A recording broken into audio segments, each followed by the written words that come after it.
To present Austin Faith Dialogue, brought to you by the Austin Metropolitan Ministries. In the weeks ahead, you will see these and other programs by various denominations.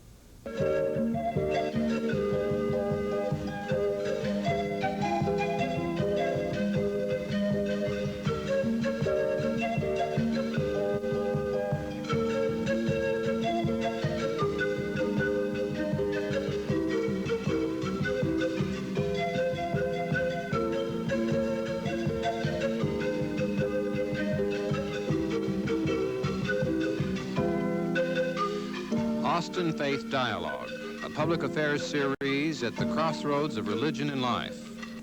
Austin Faith Dialogue highlights the interaction of the religious community with the social and cultural issues in the area in and around the capital city. Austin Faith Dialogue is brought to you by Austin Metropolitan Ministries in cooperation with KTBC TV. Join us now for this week's edition of Austin Faith Dialogue. The Austin Independent School District provides more than simply academics for the children of Austin. They also coordinate programs which reach out in special ways to our youth at risk. Hello and welcome to Austin Faith Dialogue. I'm Ruth Landsberg, your host for today's show, where we will highlight an AISD at-risk program called Project Mentor. Joining me today are Sarah Ann Robertson, Project Mentor Coordinator, Stella Balladares, who's in child support enforcement at the Attorney General's office. She's a volunteer mentor with the program. And Alex Hernandez, her mentee, a fifth grader honor student at Zavala Elementary. I'd like to welcome you all to our show. I'm glad you could be here with us today. Sarah Ann, I wanted to ask you, how was the program first founded? And when was it founded? AISD is very fortunate to have a long-term partnership with IBM. And about 5 or 6 years ago, in that partnership, IBM and AISD began to talk about something that they might be able to do together to serve at-risk students. Out of that came Project Mentor. We had a loaned executive, Sylvia Stern, who took a year to research the needs of at-risk students and programs to serve them, and mentoring as a way to serve at-risk students with volunteers. And so that first year, there was a pilot project with 12 schools and 60 mentors. And those mentors all came from IBM at that time? No, they came from other businesses as well. IBM supplied some, and then some other adopters also supplied mentors. We're now in our 5th year of the program. Last year, we had more than 1,000 mentors, and we plan to meet or exceed that this year. And so you coordinate and match all of the mentors from the business community with at-risk students in AISD? What I do is assist with recruiting efforts. With those who are adopters, they work directly with the school and with the mentor coordinator at the school, which each school has. And then I also assist with organizations and individuals who are not adopters in helping an appropriate match. Tell me what an adopter is. Let's back up a second. All right. Austin is a leader in what's called the partnership movement, Partners in Education, and what we call Adopt a School. And we are a model program in the United States. That's very exciting. And the purpose of Adopt a School is to bring together businesses and organizations with schools in partnerships. And that partnership varies from school to school and business to business and organization to organization. We now have more than 1,000 in the school district. And a major focus for the partnerships is to encourage them to include mentoring as one of their partnership activities. So the partnerships between an adopter and a school have just a variety of different activities? Yes. And your office, or several different offices at AISD, can facilitate different sorts of relationships between the businesses and the schools. Right. We have an Adopt a School office, and they work with the broad range of adopter activities. And then the Project Mentor office works very specifically with encouraging mentoring as a partnership activity, and then encouraging mentoring with individuals and organizations who are not involved in Adopt a School as well. So you reach out into your adopters? Yes. For your recruits? And is that how you got involved in the program? That's how we got involved. Within the Attorney General's office, we have our Hispanic Employees Association, which is the Attorney General's Hispanic Association of Texas. And we met with the principal, Mr. Melton, And from there, Zavala? at Zavala, and from there we just hit off. We adopted the school, and then we had some people within our organization join. And now General Morales was really excited about the program, heard about the program, and he wants to encourage overall attendance from the agency so everybody can join. So we've opened it up agency-wide. So he's really made it very easy to Right. to get the employees out. Right, to get the employees out. We've handed out pamphlets and tried to get as many people to join. So now, how many people at your office or at the Attorney General's office? At the Attorney General's office, we've got like 25 going to Zavala and 5 going to Mendez Middle School. And we're trying to get more up for Mendez and also for Zavala. That's a pretty significant number. And Yeah, you it is. coordinate for this program? Yeah, it's kind of hard. I also get some help from Sarah and from Glenda Stover, who was the coordinator for Project Mender earlier. And from there, we help one another out in trying to get the orientation set up. And then with Miss Del Valle from the counselor at Zavala, and we try to just coordinate it all together and try to get as many people to join, make So- it easier for them to join.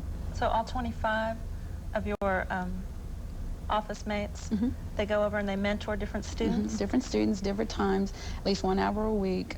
We encourage for them to go throughout the school year so that the students don't get hurt. And these students, they look forward to seeing you every week. If you're not there the time you say you're not going, he's calling and asking, why weren't you there? You know, That's pretty so- important for her to be there on time, isn't it, Alex? Oh, yeah, he's waiting for me every Thursday at 12:30. I show up. So she has to come and visit you during your school day. Is that right? Yeah. And you get together and talk about different sorts of things? I understand that you like to talk about football quite a lot. My favorite sport? What other sorts of things do you get to talk about? Not just kind of like football itself. Just kind of football? Do you get to talk Family. about your homework and things that are going on with your friends? Yeah. Has that been pretty much fun for you? How do you enjoy working with Alex? I enjoy working with Alex a lot. He's really shy, and I've made him come out and try to speak. But, Well, he's doing all right he's doing today. okay. Right.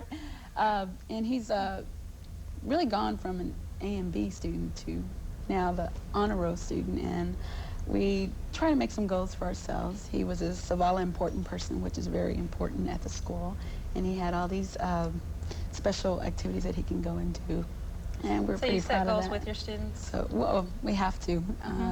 And I try to take him out at least once a month, come over my house. We go and I speak with his parents, and we speak a lot of Spanish, and just, it's nice to go back there and enjoy it. I started my school at Zavala Elementary. I was in kindergarten there. My mother was an aide there at the school in the cafeteria. That's so wonderful. it's nice to So it's a go real back where you come family from. legacy. Oh, yeah. Oh, yeah. And I want to know about this badge that you've got on your shirt. Can you tell me what that's for? It's an A honor roll badge for making good grades. An A honor roll badge? That's pretty impressive. Was that a big day when you got that? Yeah. And do you get to wear that every day at school? Yeah. Well, that's pretty much fun. Tell me what other sort of things y'all get to visit about. We visit about what's been happening during the school week, his grades, and make sure that we keep on top of that. We don't try to go with the tutoring a lot. Most of our time is taken up during the lunch. We go and eat lunch together, or I bring something to lunch for him, because I don't really care for the cafeteria food, but so I give him a Do you break. like the cafeteria food? Sometimes. Sometimes. And so I come and I bring him something, and then we either go outside or eat in the cafeteria, and then we either go to the library and play some games and just talk about what's in the newspaper about sports and what our goals are for the future. So, That sounds like a pretty fun relationship. yeah. Do you find this sort of relationship is really a strong one between the business community and the schools? Oh, yes. We are very fortunate that so many businesses and organizations really see education as a key, see the children as the future, and see education as something to invest in with their time.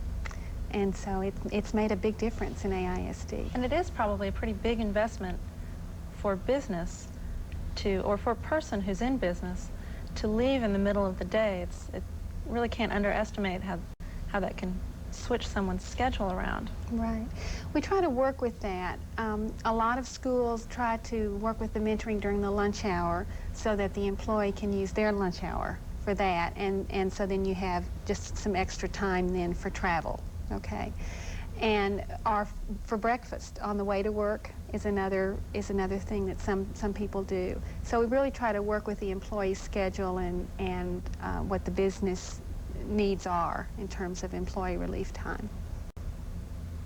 And so most of the activities that they share do take place at the school? Mentoring is structured to be during the school day on the school grounds activity. And there are a couple of reasons for that. The main reason is that when somebody shows up at school to spend time at school, it's a statement about the importance of school. And of course, the purpose of Project Mentor, as with all at-risk programs, is to keep kids in school. So the other message is that that student is worthy of this attention. And so when Stella goes to Zavala to meet with Alex, she's saying, you are important and school is important. Well, that's a pretty important message to share. Mm-hmm. Yeah. It really is. And school's very, very important to me, and Alex understands that. And we talk about, when I was going to school, we talk about the things that I saw and things that we did. And our goal is to get him there someday and to get him outside the Austin area and see what's going on. Do you find that she had a lot of the same experiences when she was at Zavala that you have now? Yeah. Pretty much? Did she like sports as much as you like sports? Well, not only so, yeah. In a word. In a word. Like softball, she likes softball a lot, but she hardly never has time to play. Oh. Do you get to play a lot of softball? No. No. No. But you play football, don't you? Yeah. That's what he wants for Christmas, a football. A football. I see. Yeah. I see. So all of these different programs, it seems to me that they reach out and really balance the academics. And that's part of what the Adopt a School program has tried to fill in, is that gap between the academics and maybe the true needs of what a student comes to the school with. A child brings everything that's going on with them to school. And that means whatever's happening in the family or the neighborhood or emotionally. And school is set up to work with the academics, and that's the first priority. When any of those things get in the way of school, then what Adopt a School and mentoring and counseling and other services try to do is work with those so that then the academics can take place. So really try to support the academics to work with anything that can be interfering with that. And with mentoring, talking about Alex being important, the child feeling worthy, that's self-esteem. And we feel like that self-esteem is very important, and somebody feeling good enough to do their homework and make good grades and being goal-oriented enough to graduate from high school. Mm-hmm. We're not interested in Alex just graduating from Zavala. We see him graduating from high school. And at that point, he has a whole lot of opportunities for what he wants to do, even playing professional football, if that's what he wants to do. And mentoring and the other kinds of services are ways to make sure that that happens so the academics take place. Is that what you think you might like to do? What sort of things do you think about after high school? First, I gotta think about college. Uh-huh. And then I try to find a job after that. Try and find a job after college? Oh, yeah. Those are pretty good goals that you set out. And I'd like to just state that a lot of people think that just 30 to 45 minutes one time a week is not going to help them. I've had a lot of people ask me that, well, what's 30 to 45 minutes? To them, it's a lifetime. And now I have Alex as a friend for a lifetime, and I think I've gained from that. And he's a 5th grader, and he's going to graduate from Zavala, and we're going to keep up with him till he graduates, well, even after that. That's a pretty important relationship, you know, for the mentor that comes in. I think it probably fills out a lot of people's days and their lives. Do you find that with your coworkers? Oh yeah, oh yeah. They all get excited and they tell me I'm fixing to go here and talk to them. And they also, I mean, every day is not a peachy day, but they have some problems that they come up with and encounter. But we try to work through that, and I just get them encouraged and tell them to go back and help. And what sort of training, I guess, do the mentors get to go through, or the mentees, to help them deal with the problems that come up? Well, in terms of the mentors, we have an orientation for mentors that takes about an hour to an hour and a half. And while it's not required, almost everybody wants to go through it because it's helpful. Many people who are mentors haven't been in school a long time or perhaps not around children very much. And so we spend a little time on communication skills, developmental stages of children, thinking about what it's like to be an at-risk family or an at-risk child, ways to be nurturing in that relationship. And probably the most important thing is being consistent and being affirming. And this is what Stella was talking about, and we spend a lot of time with that in orientation. What makes a difference in a child's life is consistency. And so Stella showing up every Thursday at 12:30 tells Alex that he's important and that there's somebody that wants to listen to him and that cares about him on a daily basis. And that kind of consistency is what makes a difference. So we spend a lot of time with that concept during the orientation. The goal orientation, we talk about graduating from high school and encourage that as part of the relationship. One of the goals. So those are the kinds of things that we cover just to provide some context and information for mentors, and so they walk in the door with a little bit of information that's helpful. And then at times when they encounter problems, your office is available as a resource? We're a resource. The first resource is, for instance, at Stella's office, she's a first resource because she's an experienced mentor and she's the mentor coordinator for child support enforcement. At the school, then, there is the mentor coordinator, Olivia Del Valle, who's also the counselor. So she's both... So each school will have their own mentor coordinator? Yes. I see. And she's experienced both as a counselor and a mentor coordinator. She knows the children.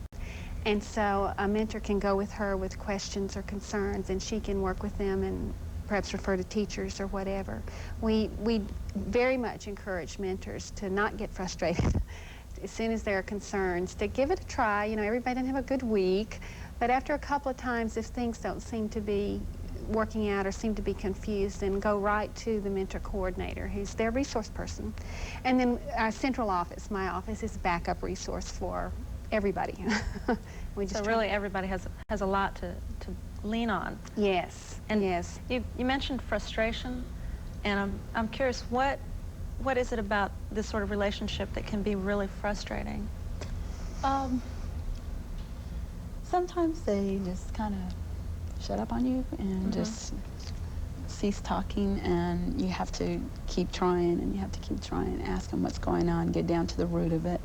And if they don't respond, just come back the next time and say, I'll be back here the next week. And by coming back that next week, it shows, well, they either had a bad day, or they just didn't want to see you that day, or you said something that might have turned them the other way, turned them off. And you just got to come back the next week and just start over and hang in there. And sometimes they say some things that you're not ready for. And it's just like being a parent. Sometimes your kids come home, and I don't have any children yet, but sometimes the kids come home and they throw something at you and you don't know how to respond. And so those are the kind of days that are frustrating. But for the most part, me and Alex have had a lot of good days. And you feel like it's really strengthened you? Oh yeah, and I should be ready for children anytime soon. Well, Sarah, tell me a little bit about what got you involved in the program. I mean, what's your background and how did you get so committed to this particular program? I've been a volunteer manager with the school district since '83. And so as Project Mentor evolved and the need became for more time to be spent on it, then I was reassigned to this particular project.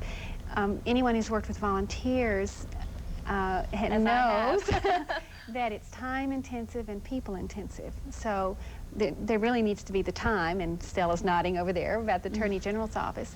And then the other thing is I literally get calls every day from people who want to mentor, or organizations who want to mentor, or people who want more information. So the growth of the program is really phenomenal. And so in order to stay with that and to nurture and encourage that growth, they really needed somebody who could spend more time with it. And what did you need from the program? What do you need from the program, and what is it that you get from doing this? The one thing that I've been able to figure out for myself about what we're all here for is to learn and to serve. And so for me, this is a way of serving. It's a pretty important role that you're playing.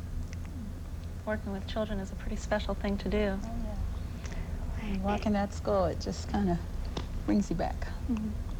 And to nurture people. In both this job and as a volunteer specialist, and before that I was in desegregation assistance, one of the most important roles I think I served was to put a human face on the district. That it's not the district, it's this person that cares. And so, of course, mentoring is on the front line of doing that. Yes, it really is. Is that sort of commitment that you have to education and the institutions and all that, does that come out of your own personal faith? Yes, yes it does. Pretty strongly. I think I work pretty closely with children myself, and I found that the relationship between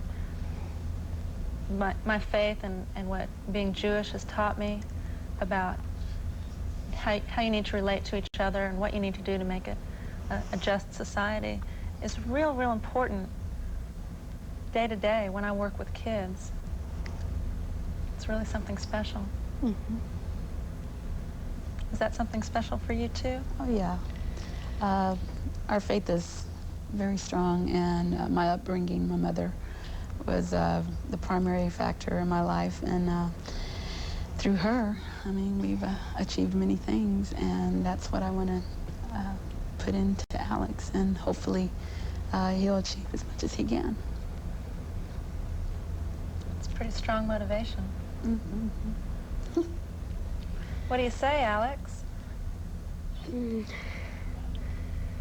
That she really helped me a lot with problems when I had problems. And then if I have problems with my homework, when she comes, we work on it sometimes. Or if I don't have problems with my homework, we just talk it over. Or we just go down and eat lunch together, and talk about how's my mom and how's my dad, and what I've been doing lately. What happened during the day? Yeah. What sort of problems do you get to talk about with her? Like when I have problems with my behavior, or my homework, or some kind of stuff that I have had in special area. Do you think it's a lot of fun to talk with her? Yeah. I can tell by that smile that you think it's pretty fun to talk with her. Is she a pretty good listener? Yeah. And that's important. Is Alex a good listener for you? Oh, yeah. Sometimes I come and I'm in the middle of the day and it's running real fast, and he helps me to slow down and see what is reality. So this is really, the I go whole back experience quickly. is a reality check Oh, yeah. for Reality everybody. check, big time. And did you want to share something? Well, I want to take a moment before we get too far along to let people find out how to reach you at your office. And you work with AISD. Yes. And in just a moment, I think we can let our viewers see the phone number. Can you share that with us? Yes, just say the phone number. Sure. 499-1700, extension 3802. And if somebody's interested in becoming a mentor, they can call you up? Yes. Mm-hmm. And if they're part of a business or an organization that's an adopter, we'll start with their adopted school. If they're not, then we'll work with them in terms of a school that's convenient for them, in terms of where they live or work and schedule and things like that. Age level, all of those things, we work with them. So it's convenient and easy and fun to do. Well, that's good. And what about families, if they're interested in having a mentor come and work with their child at their school? Is there a way for them to help make that happen? Well, they can either talk to the mentor coordinator at the school, or if they call me, I'll work with them in making sure that referral gets to the mentor coordinator at the school. So it's very easy to get on the list. Well, that's great. Yes. Sounds like a program that's really growing Yes, it is. pretty significantly. Yes. If you're looking at from 65 years ago to more than 1,000 this year, That's a phenomenal percentage growth. 65 years ago and 1,000 this year. Mm-hmm. And do you find that you have real long waiting lists to match? Are you able to process matches pretty quickly? Oh, yes, on the whole. You know, each school, of course, operates a little differently. On the whole, though, schools have identified students, they've gotten the parent permissions, the students have their profiles filled out showing their interests, and so when the mentors are there, ready to start, then there are children for them to be matched with. So we have literally thousands of children who are considered at risk of dropping out. So there is plenty of children ready. Plenty of opportunity. Plenty of opportunity for the people of Austin to reach out to them. Yes. How do you see the program maybe evolving in the next 5 years? It's grown by more than 10 times in the previous 5 years. What do you see happening in the future? Well, I think that the vision, of course, is to continue to identify children and make sure that we're serving as many children as possible, to continue to recruit mentors. That's just the basics, of course. We would like to spend more time with schools and helping them develop a real well-run, well-managed program. The part about volunteer management being time and people intensive. People are doing this in addition to another job. Ms. Del Valle is doing this in addition to being counselor. And then we would like down the line to be able to offer some additional training to mentors. And we have several ideas. One is a program called Stop, Look, and Listen, and it's on self-esteem and goal management for kids. We have a Native American oral historian who has an educational program that involves respect for the individual and understanding that an individual is within the community, which is perfect, of course. And then some basics, like being able to understand psychological needs of children and things like that. So we'd like to be able to offer more training and be able to work more with business and agencies and helping them organize and support their programs at that end. So all of those kinds of things. And then one idea we'd like to do is some real solid research that really looks at mentors, follows them long term, and what changes in the child. Right now it's probably hard to track all of that. Yes, we do not have a system set up to do that. We have the capability, do not yet have the funds and systems set up to do it. So there's lots of anecdotal data that says if attendance is a problem, attendance will improve. If grades are a problem, grades will improve. If discipline is a problem, discipline will improve. So there's lots of that, and we expect and get improvement in whatever child, in whatever way. Well, that's pretty wonderful for all of the general goals. And as we bring the program to a close today, I'd like to share a short story with you, a story that's featured on the first page of the Project Mentor training manual. The story goes that an old man walked on the beach at dawn, and he noticed a young man ahead of him picking up starfish and flinging them into the sea. When he finally caught up with the youth, he asked him why he was doing this. The answer was that the stranded starfish would die if they were left until the morning sun. But the beach goes on for miles, and there are millions of starfish, countered the old man. How can your effort make a difference? The young man looked at the starfish in his hand, and then he threw it to safety in the waves. It makes a difference to this one, he said. So I'd like to thank Sarah Ann and Stella and Alex for joining me today. And I'd like to invite you all to join us again next week here on Austin Faith Dialogue.